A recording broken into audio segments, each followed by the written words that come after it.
नमस्कार जय हिंद विद्यार्थी मित्र हो. बऱ्याचशा विद्यार्थ्यांनी आपल्या लाईव्ह वरती कमेंट केलं होतं की सर अन्न व पुरवठा विभागातील जाहिरात कधी येणार आहे, काही अपडेट आहे की नाही. तर त्यासाठी रिक्वेस्ट केली होती आणि लकीली आपल्याला एक अपडेट देखील आपल्या हाती लागलेला आहे आणि त्या अपडेटच्या आधारे जाहिरात कधी येणार हे तुम्हाला समजणार आहे. तत्पूर्वी आपली तलाठी भरतीची ही जी बॅच आहे तर ही लॉन्च केलेली आहे आपण. स्पेशल मेंटरशिप बॅच फक्त 10 ते 12 सीट्स ज्या आहेत तर त्या मेंटरशिप बॅचमध्ये अवेलेबल आहे आणि याची जी व्हॅलिडिटी आहे तुमची एक्झाम होईपर्यंत आहे. अमोल केअर्स हा जर तुम्ही कुपन कोड वापरला तर 25% तुम्हाला डिस्काउंट मिळू शकतो. ही ऑफर तुम्हाला 15 तारखेपर्यंत 15 एप्रिलपर्यंत आहे.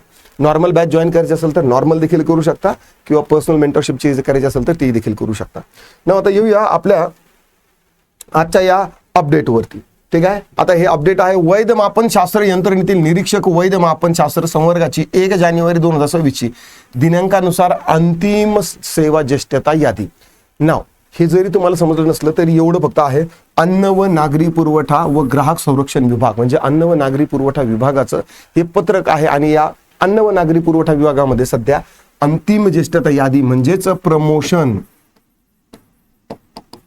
प्रमोशनचे सध्या वारे चालू आहे. मला फक्त हे सांगायचं आहे की प्रमोशन जर होत असेल तर फक्त एका पोस्टसाठी नाही होत, सगळी जी पदं जी आहेत तर ती रिशफल होतात आणि त्याच वेळेस समजू शकतं की नेमकं एक्झॅक्टली खाली किती पदं रिक्त होणार आहे कोणकोणत्या पदासाठी. आता यामध्ये नेमकं महत्वाचं काय आहे की सहाय्यक नियंत्रक निरीक्षक नियंत्रक हे गट संवर्गातील जी पदं आहेत ना तर त्यांच्यासाठी यादी जी आहे तर त्या सेवा ज्येष्ठता याद्या आहेत. आता यामध्ये खाली न जाता फक्त एवढी गोष्ट महत्वाची आहे की अंतिम सेवा ज्येष्ठता यादी. अंतिम सेवा ज्येष्ठता यादी आपल्याकडे आणखी एक GR आहे ज्यामध्ये तुम्हाला तात्पुरती ज्येष्ठता यादी, हा बरोबर. आता पशुसंवर्धन विभागातली ही तात्पुरती ज्येष्ठता यादी असते. अगोदर लागते तात्पुरती ज्येष्ठता यादी, नंतर ही यादी 30 दिवसासाठी व्हॅलिड असते. 30 दिवसानंतर ऑब्जेक्शन घेण्यासाठी त्या विभागातील लोकांना जर काही ऑब्जेक्शन घ्यायचं असेल की मी यांच्या अगोदर लागलेलो आहे, माझी कास्ट वेगळी आहे, माझं वय जास्त आहे आणि प्रमोशन बाकी इतरांच्या तुलनेत माझं लवकर व्हायला पाहिजे तर त्याच्यासाठी ऑब्जेक्शन जे तर ते घेऊ शकतात. स्क्रुटिनिंग होते 30 ते 45 दिवस ते चालत असतं. ही 1 महिना तात्पुरती सेवा ज्येष्ठता यादी 1 महिना, नंतर त्यांची स्क्रुटिनिंग ऑब्जेक्शन समजा 1 महिना आणि नंतर मग अंतिम ज्येष्ठता यादी जी आहे तर ती लागत असते यासाठी 1 महिना.